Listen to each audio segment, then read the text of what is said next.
மச்சான் வாழ் நிலாவோட அண்ணன் வரான்டா. வா போயிடலாம். ஏய் எதுக்கு பயப்படுற? மச்சான் தானே, என்ன பண்ண போகிறான் பார்த்துக்கலாம்.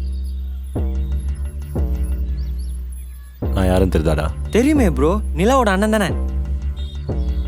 உனக்கு தெரியுதா? தெரியுமே, என் ஆளோட அண்ணன். ப்ரோ மேலெல்லாம் கை வைக்கிற வேலை வச்சுக்காத. என் தங்கச்சி பின்னாடி சுற்றுறது தான் கடைசியாக இருக்கணும். இதுக்கப்புறம் நான் உன்னை பார்த்தேன் கொன்றுவோம் உன்னை. அதை போய் உன் தங்கச்சிக்கிட்ட சொல்லு. அவள் மட்டும் என்னை பார்க்காமலோ பேசாமலோ இருந்துட்டா நானும் அப்படியே இருந்துக்கிறேன். ஓகேவா? இனிமேல் அவனை பார்க்க வர மாட்டா. நீ வந்துன்னு தெரிஞ்சது வேற மாதிரி ஆகிடும். தான் லாஸ்ட் வார்னிங் உனக்கு. மயிர் விடு மச்சான், பசங்கிட்ட சொல்லி வைக்கிறேன். ஏதாச்சும் பிரச்சனை வந்தால் பார்த்துக்கலாம். மிரட்டிட்டு போகிறான். பெரிய புட்டிங்க அவர், புட்டிங்க தள்ளிடுவார்.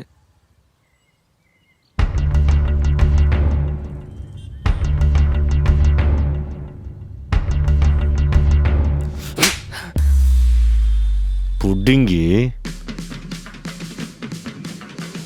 வாயை உடைச்சிருவோம்.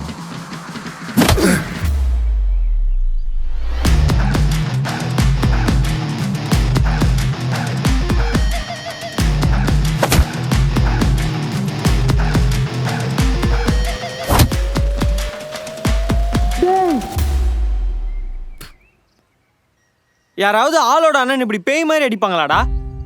ஏற்கனவே நிலா நீ எல்லாரும் கூட சண்டைக்கு போறதா அவனை திட்டிட்டு இருக்கா. இதுல அவன் அண்ணனை வேற அடிச்சிருக்க. உங்க அம்மா எதுக்காக உன்னை ஊர்ல இருந்து அமிச்சாங்கன்னு மறந்துட்டியா நீ? அவன் எதுக்குற உன்னை அடிச்சான்? உன்னை அடிக்கும்போது சும்மா தானே இருந்த. என்ன அடிச்சா சும்மா இருப்பேன்? அவன் தங்கச்சி நான் லவ் பண்ணுறேன், ரைட்ஸ் இருக்குது. உன் மேலே கை வைக்கிறதுக்குலாம் உன்னை ரைட்ஸ் இல்லைண்ணே.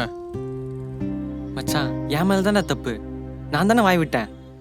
இப்ப பாரு, என்னால உங்க லவ்ல பிரச்சனை. ஆகட்டும்டா. உன் மேலே கை வச்சா அவங்க அண்ணன் இல்லை, அவங்க அப்பா நான் தான் அடிப்பேன். நிலா புரிஞ்சுக்கிட்டு திரும்ப வருவா. அப்படி புரிஞ்சுக்காதவ திரும்பி வரவே தேவையில்ல. அப்படியே போட்டோம். மச்சான் நீ நிலாவை பிரேக்கப் பண்ணிடுறா. ஆமாண்டா மச்சான், பிரேக்கப் பண்ணிடு. நம்ம 2 பேரும் கல்யாணம் பண்ணிக்கலாம்டா. ஏய் நீ என் மேல இவ்வளவு பாசமா இருக்கிறத பார்த்தா கண்டிப்பா என்ன நல்லா பாத்துப்படா. ஏய் மச்சான் ஐ லவ் யூடா. ஏச்சி கர்மோ லவ் யூடா. கர்மோ எத்தனை போடா? ஏச்சி ஒரே ஒரு மாக்குறா டேய். ஒரே ஒரு மாக்குறா டேய். ஒரே ஒரு மாக்குறா டேய். மச்சான் டேய் மச்சான்.